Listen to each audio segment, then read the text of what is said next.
What's good, everybody? My name is Obi. Welcome back to the channel, and today we're doing a deep dive into the required settings you need to elevate your gameplay and help you get out of copper. Today we're attacking one of the most crucial aspects of competitive play, optimizing your in-game settings to boost FPS and give you the edge in ranking up. Whether you're struggling with FPS issues or just looking for the correct settings to give you that competitive edge when you're playing ranked, you have come to the right place. Consistency is key, which is why it is so important for us to have the correct settings so we can continue to perform at a high level. Before we start, make sure you guys like and subscribe to support my channel and hit that notification bell so you can stay updated with my videos. Let's get into it. So in this video, we're going to go through a lot of different information as well as a lot of different settings that you might not remember all of these. So I've put timestamps at the bottom of the screen. So if you ever get lost, feel free to pause the video, rewind, or just skip to a part that's more relevant to you. But without wasting any more time, let's dive right into the general settings. Squad privacy is automatically going to be set to invite only. Used to be able to join people's parties if they had it on open, and you could just join one of your friends' lobbies and just jump in their stack without them inviting you, but I'm sure they took it away because of privacy reasons. You're going to want to make sure your ping is set to on so that you can see yellow pings from your teammates and coordinate pushes or destroy gadgets or whatever it is. If you don't have this on, it's going to be very difficult to communicate with your teammates because you cannot see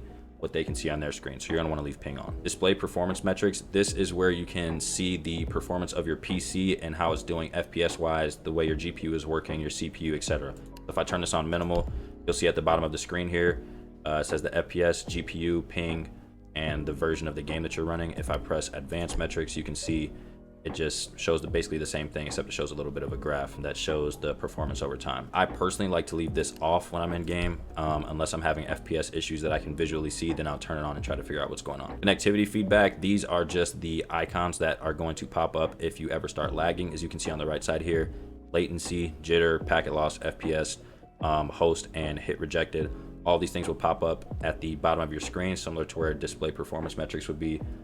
Just letting you know what's going on with your game. So this is all basically just preference. It's just going to show up if you want the icons or if you want full text that's shown over here. Moving on to stun VFX, which is super important. This is one of those settings that can actually give you an advantage when you're playing Siege. If you've never changed this setting before, it's going to be defaulted to white glare, but you want to put on dark glare, which is the better option in this situation. So with dark glare, when you get stunned, your screen is going to turn black instead of white, and it's going to fade back from black, giving you a little bit better visibility than it would when you're on white glare. And obviously this is different because in most all FPS games, when you get stunned, your screen turns white. So don't be shocked when somebody throws a stun grenade at you and your entire screen turns black. Your PC didn't die. You just have a different setting on. Moving on to cycle inside camera group. So as it says in the description, when watching the last camera of a group, navigating to the next one will bring back the first camera of this group. So say you're on a default cam and you have this on, it's going to cycle back to the first default cam after you're on the last one. If you have this off, it's going to move on to the next piece of information you have, whether it's a bulletproof cam, a Valkyrie camera, or a Maestro cam. It's just going to switch to the next thing automatically. I personally like to leave this off, but it actually is just preference. Moving on to diffuser pickup, and you're going to have three options. Your first one is automatic, which means when the diffuser is on the ground and your character walks over it, it'll automatically pick up the bomb. Your second option is manual, where if the bomb is on the ground and you walk over it, you still have to press a key on one of your keybinds to pick up the diffuser by yourself. And the last option is actually both, and this is the one that you're going to want to choose so that you can run over the diffuser if you need to, or if you're in a situation where the bomb is around a corner and the defender's holding it and you can long arm it, then you can pick it up manually and still be able to get away. Moving on to visible throw trajectory. This is basically where it shows a line where your gadgets, nades, or drones are going to go and shows you exactly where it's going to land. I guess this would be preference to have on, but I honestly don't see any reason for you to have this off because you get to see exactly where your gadgets are going to land. Unless you think you're Tom Brady and you can just eyeball it, I would say leave this on. Moving on to drone after prep, and you have three options here as well. Automatic means that if you're on a drone and prep phase ends, it's just going to exit the observation tool and put you in game. Your second option is going to be semi-automatic, which basically means that if you're on a drone during prep phase, you'll be kicked off of it unless you are on your own personal drone, then you'll stay on and have to get off of it manually. And last, your third option is manual, meaning that if you're on a drone, whether it's your drone or somebody else's, you will stay on it when prep phase ends and get off it manually. I would say this is the best option just so that you're able to watch drones for yourself or for your teammates to set up pushes, and you can just exit it very easily just by the click of a button. Match replay is complete preference. If you want to go back and watch your matches, or you're a content creator who likes to use things like this, I would leave this on. Text chat channel is basically your communication between your team, or you can set it to all and you can type to everyone in the entire game, or you can turn it off completely. If you're an all chat warrior and typing makes you a worse player, then you should probably disable this.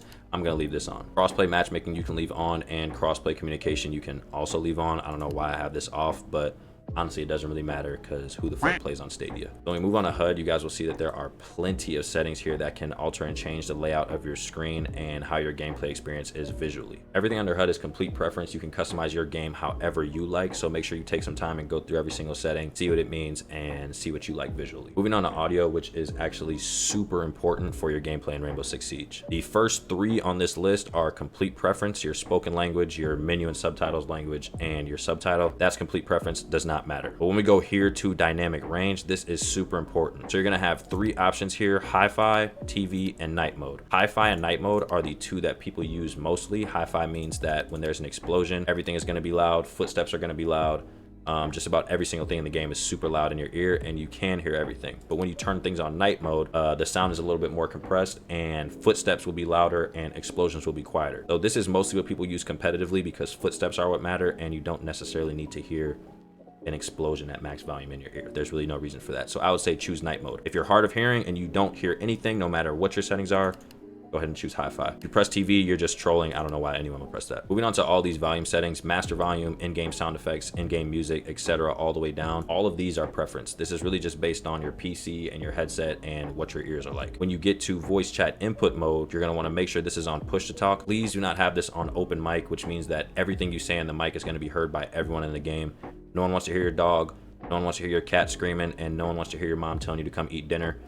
Just keep it on push to talk, bro, and just say what's important. Moving on to display, and you're gonna wanna make sure your display adapter is on the correct GPU. I have a 1660, I only have one, so you can see that option is already there for me. You're gonna wanna make sure your monitor is set to the right monitor you wanna play the game on, and your resolution is at the highest res possible. Display mode, this is complete preference. You have full screen, windowed, and borderless, but when you play on full screen and borderless, you cannot get the maximum amount of FPS, which we will talk about next. Moving on to refresh rate, and you're gonna want this at the highest setting possible that you can. I have a 240 hertz monitor, so I want my game to refresh at that, so I'm gonna keep it at 240 hertz. Moving on to aspect ratio, and this is all complete preference. Now, when you start the game, your game will start in 16:9, which is default res. Most people who play this game use either 4:3 or they use 16:10. 16:10 is like default res, except enemies are a little bit wider, and 4:3 is a stretched res and enemies move faster horizontally across your screen. So I personally like to play 16:10 or I play 3:2, but this is complete preference and you guys should try out different reses to see what works for you. Moving on to VSync and FPS limit, you're gonna wanna leave both of these off so you can get the maximum amount of frames when you're in game. This is a competitive game, so quality is not the thing that should matter, performance is. So you're gonna wanna get the maximum amount of FPS that you can, so we're gonna leave both of these off. Widescreen letterbox, you're gonna wanna leave off. Moving on to field of view, and this is actually complete preference, but I would recommend not going anything lower than 83. Once you go below 83, you kind of start sacrificing valuable screen space where you otherwise would see an enemy if it was a little bit higher. So don't go too low on this, otherwise you will not be able to see enemies at all who are next to you. Moving on to the graphics settings, and this is super important because you want to get the maximum amount of performance from your PC, so make sure you guys are paying attention here. The video reflex low latency, you're going to have 3 options: off,